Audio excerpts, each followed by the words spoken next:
Hi everyone, welcome to another reading vlog. Today is very exciting because I'm going to be doing a Halloween themed 24-hour readathon. Of course, doing it with the besties as always. I will leave their videos linked below. I'm approaching this in a very chilled, relaxed way. It's not about getting a bunch of reading done, it's just about hanging out and vibing and procrastinating my uni assignments. So in keeping with that very nonchalant approach, I don't really have a set TBR. The one book that I definitely plan on reading is a book called Camp Slaughter, and basically I just decided to join in because both Chloe and Kev are going to be reading it, and then they told me that it's on Kindle Unlimited, so I've got it on my Kindle and I'm going to partake in that. I don't really know anything about it other than it's by Sergio Gomez and it's some sort of fun horror thing, cabin in the woods I'm assuming, and probably knives and blood. So hopefully that's fun, even if it's not particularly long, so hopefully it'll be a quick read that we can all enjoy together. Other things that I could end up reading, I have yet another Hades and Persephone retelling on my Kindle. I think this one's called Promises and Pomegranates. Hades I feel like kind of fits the Halloween vibe, a bit of a darker romance kind of tone, so that could be a possibility if I'm feeling some romance. I'm also partway through a Grady Hendrix, very much the Halloween horror vibe. This is the Southern Book Club's Guide to Slaying Vampires. Buddy reading this with Kat from Bambina Katerina, and I'm only like 60 pages in, but perhaps I'll feel like picking that up and making some more progress there. I'm kind of in the thriller mood. Hopefully Camp Slaughter will keep that going for me, and then maybe if I want even more afterwards I could read Verity, which I have on my Kindle, or I could read Last Time I Lied by Riley Sager, whose other thriller I've read, Final Girls, I absolutely adored, so that could also be fun. If I fancy more of a classic spooky vibe, I have The Picture of Dorian Gray. This is the Oxford World Classics edition because it's the one that I had for university when I was meant to study it and did not end up reading it because I was a very lazy student. Do not follow me in that fashion. There were honestly so many books I didn't read for my lit papers. There were so many films I didn't watch for my media papers, and you know what? I often wrote about them in essays and did really well, so system's a bit flawed, is it not? I'm only playing myself because I'm sure I missed out on so many great works of art. But I'm slowly catching up, so this could be one of those catch-ups. So lots of maybes, no real definites apart from Camp Slaughter, and hopefully that will watch a Halloween-y type movie at some point. So it'll be Camp Slaughter to start, and then wherever we end up going, I'll take you along. Hello from me and a really not good book. I'm 41% of the way through Camp Slaughter. I don't know about this one. The prologue was like fine and actually kind of funny, and I was a bit excited for a bit of a horror comedy moment, even if it wasn't a particularly good horror comedy moment, because that's one of the great things about that genre, is that even when it's not perfect it's still a good time. But since then, really convoluted for such a short book. We've been introduced to such a huge cast of characters, none of whom are interesting or well developed, and now I'm like halfway through and we're not even in the fun Camp Slaughter vibe yet. I don't know about keeping going, to be honest. Like, it's obviously fun to be reading with Chloe and Kev, but like if I were doing this solo, absolutely not. I would have given up ages ago. Maybe I think I will keep going for the time being. Maybe things will perk up, but yikes. Especially the dialogue. The dialogue is particularly like stilted and completely unnatural and just very odd. Lots of really random lines. I don't know, and honestly we were talking about watching a horror movie because we'll hopefully be able to watch like a scary movie at some point. Now like that's all I want to do. Right? I can't stop thinking about a fun movie time. Do I want to say anything else? That you love me and Kevin. Yeah, I do love Chloe and Kev. Oh wait, why are you both about to pick up this? You just look so cute. I forgot to say that if you want to see Kevin's vlog, you need to go to his Patreon moment. An exclusive. Okay, I'm ditching this book. I'm over it. I think that while I wait for Chloe and Kev to finish reading it, I'm just gonna dip back into the cheeky little romance that I'm reading at the moment, which is called Baby and the Late Night Howlers, and it's like this reverse harem wolf thing, and why not? And then hopefully we're gonna watch a horror movie. Sorry, but can I just say, little does anyone know you'll like stuff? Little like Silly goofy leg moment. Hello. So we started watching our movie. We decided to watch The Hills Have Eyes, but no offense, ooh.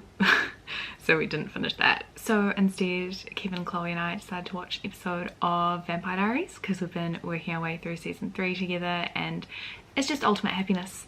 That's what it is. It was a great Stelena and Caroline episode, and that's what you want. So now I'm actually going to take a little break and have some dinner and stuff. I'm not actually sure that I'll keep reading tonight. We'll see how I feel, see if any of the books are calling out to me, but as of right now, feeling a little bit headachy, tired eyes, and I've remembered I actually have an online uni class quite early in the morning, so I'm going to try not have a super late night this evening. My hag persona has gone out the window in terms of sleep schedules at the moment. I normally go to bed super early, like try to get into bed around the 9:30 mark and be asleep by 10, but lately she's been awake at all hours and it kind of has to stop because it's stressing me out a little bit. So that's where we're at right now. Have some dinner, have a bit of a chill. It's honestly almost 8 p.m. and Kevin is still awake. So Kevin has now been awake all night through to 8 a.m. his time. I don't know how he does it. I really don't. Or maybe we could play some Fortnite. That might be fun if Kev's still awake. But yeah, I'll let you know what ends up happening. In the meantime, catch you. Hello. I had dinner and then I actually finished reading that romance that I was reading. I think it's called Baby and the Late Night Howlers. It was fine. It's the same author as The Lady of Roxbury's Manor, and I think I enjoyed that slightly more, but the reverse harem plot, though fantastic in theory, does get a little bit tiresome when there's not that much else going on, or what else is going on isn't terribly interesting, which I found with both this book and that previous one, Lady of Roxbury's Manor. But I may well read the sequels at some point because I think there are 2 more books about different characters within the story, so it could be fun. I'm not like itching to pick them up. It's like 9 o'clock-ish now. I'm a bit tired, and like I said, I do have class in the morning, so I'm not going to stay up too late tonight. We might do a little bit of pew-pew at some stage, I don't know. I've been, you know, saying it, but so far nothing's happening. Yeah, I'm down to do it right now. You're down to do it right now. And or I might read some more of this, which I mentioned I had started and am enjoying. Reading it with Kat, she and I agree that it's definitely a fun time, but it's not like a 5-star fun time. I definitely enjoy Grady Hendrix's tone and voice. I think it's a very specific style of story and execution, and it is fun. It's just not necessarily more than fun, or I've found that it doesn't quite live up to potential. Like when I was reading My Best Friend's Exorcism, the first sort of third of the book was fantastic, and then I just feel like it fell off a bit, or perhaps went in a direction that I preferred less.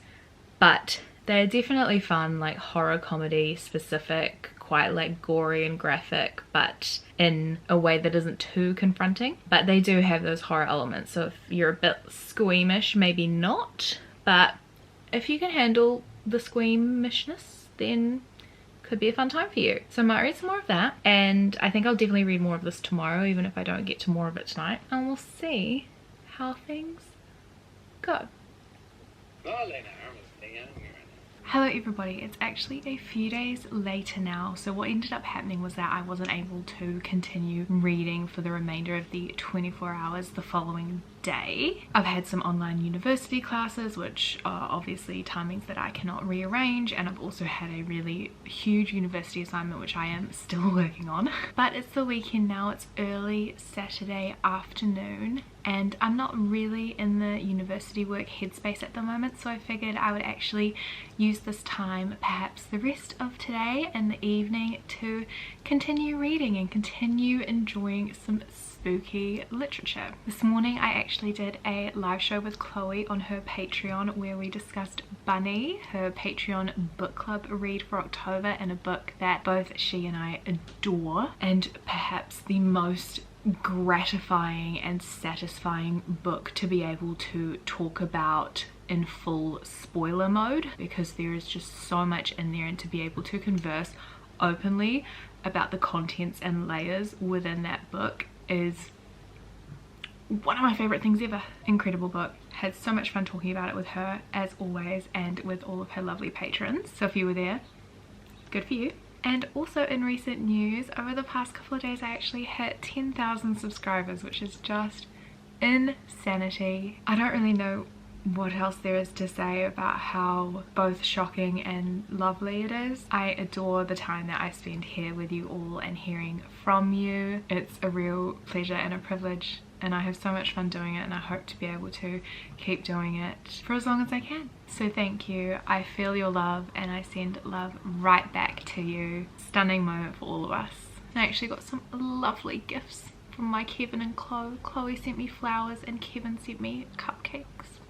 I'll insert photos because just exactly love them so much. Sweetest friends every day of my life, but so lovely to have them here to commemorate special moments like this. On to reading. So since we last spoke, I have actually started a new book, which is kind of a thriller. A domestic thriller is what I would call it thus far. It's called The Turnout by Megan Abbott, who's an author I had not heard of, but I've since found out has actually written a lot of books. I was drawn to this when I heard about it because it's a book about ballet. Thank you. It's about these two twins who grow up as ballerinas, having a ballerina for a mother. They take over the mother's dance school, and one of the twins actually ends up marrying one of the young boys who was sort of the star pupil of the mother's dance school. So there's this kind of trio of real closeness and proximity and connection and tension from the get-go. So far, it's very wild.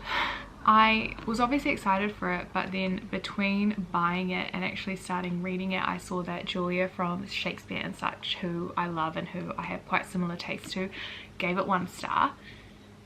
So that was a bit concerning, and once I started reading, I can definitely see why this text would turn people off. I think especially at the beginning, it felt at times overwritten to the point where it was clunky and actually somewhat inscrutable and inaccessible when it came to actually reading and digesting and registering what's going on. There are perspective changes, there are time jumps, there are all sorts of kind of disconnections and misdirections that are not at all explicit, so it takes a while to get your head around how this writer is actually telling their story, or at least it did take me a while. Having said that, I read about 100 pages in one go, so I'm on page 99 now, and I'm really intrigued to see where it's going. The dynamic between the sisters is fascinating. The dynamics that they have with the men in their life is fascinating. How it talks about pain, and pain within the context of dance, particularly ballerinas who just go to such physical extremes. And that's obviously something that is very prominent in women's lives. And this idea of pain as being something good, as a sign of progress, and this other idea of pain as something that women suffer through in service of reaching a great beauty, an aesthetic perfection, always seeking that, always trying to hone that. I'm very fascinated by it, and I think that pairing of pain with women's lives and women's intrinsic imposed upon desire to impress the world and to look a certain way for the world is fascinating. I also just really love anything to do with the dance world because I grew up as a dancer, so it's very close to home. I can relate to a lot of it, and I just think dance, art and media is so fun. Black Swan, love it. Barbie and the 12 Dancing Princesses, love it. Center Stage, love it. Flesh and Bone, love it. So much out there, thank you. But I always want more, especially in book format. So I'm really interested to see where this goes. I love to see different contentions of sisterhood and women's relationships to each other, which this is providing, even if it's somewhat clunky and overwritten at times. I think there is a lot to like here, and I think it might even be the type of book where I sit afterwards and I think, did I like it? I'm not sure. Is it a masterpiece? It could well be. Let's see what this has in store for me.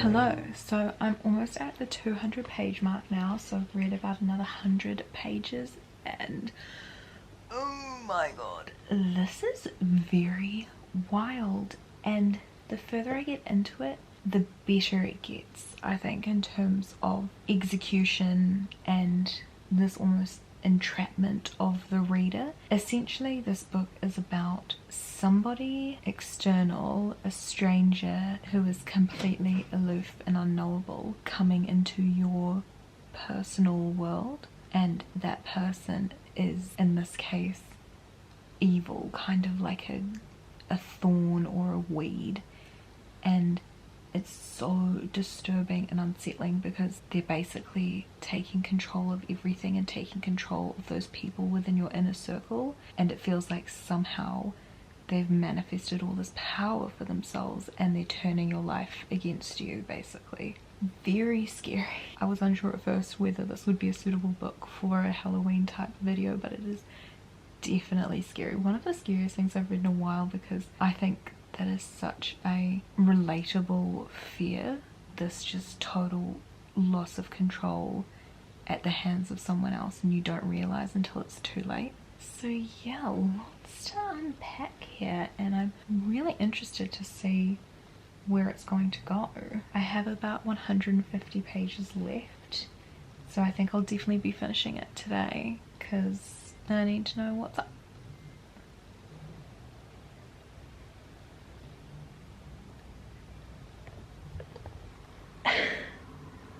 This book is insane. I'm now up to part 3, which is called The Nutcracker, and oh my god, the end of part 2. I'm really in it, you guys. Things have definitely turned around, or at least the story has become so affecting and has pulled me into such an extent that I'm not seeing any of the writing irregularities or inconsistencies that were bothering me at the beginning. It could be that they've disappeared, it could be that I'm noticing them less because I'm so into the story. Who knows? Who cares, to be honest? Because what is going on? It's also very scary. There is a scene which was very scary. It's also raining. I'm obviously like nice and cozy inside. Exactly today. Time to keep going. What was that? I just finished reading The Turnout. I don't know what to think. Very messy, very strange, very disturbing, very taboo, especially towards the end in terms of plot revelations and twists. Definitely moments of discomfort in that regard. I'm not sure how well it was really executed, but in terms of my sort of visceral initial response, I was really hooked and really in the story. If I were to think more about it, I have a feeling things could somewhat unravel, but my instincts are telling me 4 stars. So maybe that's what I'll have to go with. But yeah, I really don't know what to think. It's almost the type of book where I could understand people giving it any rating between 1 and 5 stars.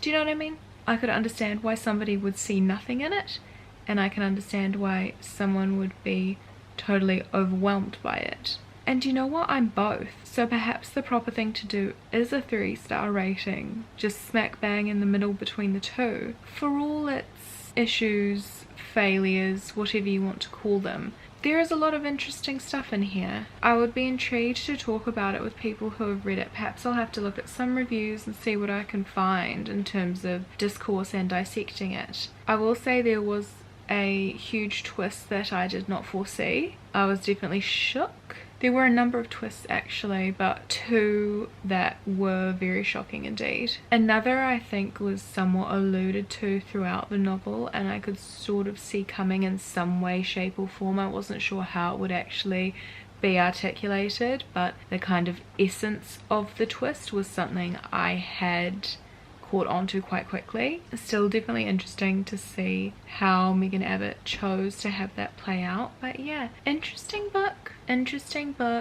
definitely an unsettling thriller, which is my kind of thriller. I'm not entirely sure I recommend it, but I would like to talk to people about it. So if you feel like reading quite a crazy time with a beautiful cover, might I add, by all means, go for the turnout, I guess. Do be wary, there's some quite dark stuff in here, so perhaps research those trigger warnings if you're somebody who needs or likes to be fully informed before going into things like this. I don't see myself doing any more spooky reading, so I think that'll be it for this Halloween somewhat 24-hour readathon vibe. I read over half of Camp Slaughter and DNF'd it because it was horrendous. 1 star. I read that random romance book, Baby and the Late Night Howlers, I think it was called. Weird. 2 stars. And I read The Turnout, which I think for now I'm going to give 3 stars. And that's that. If you are looking for more from me, I do have a Patreon linked below. Thank you so much for watching, and I look forward to seeing you in the next one. Lots of love.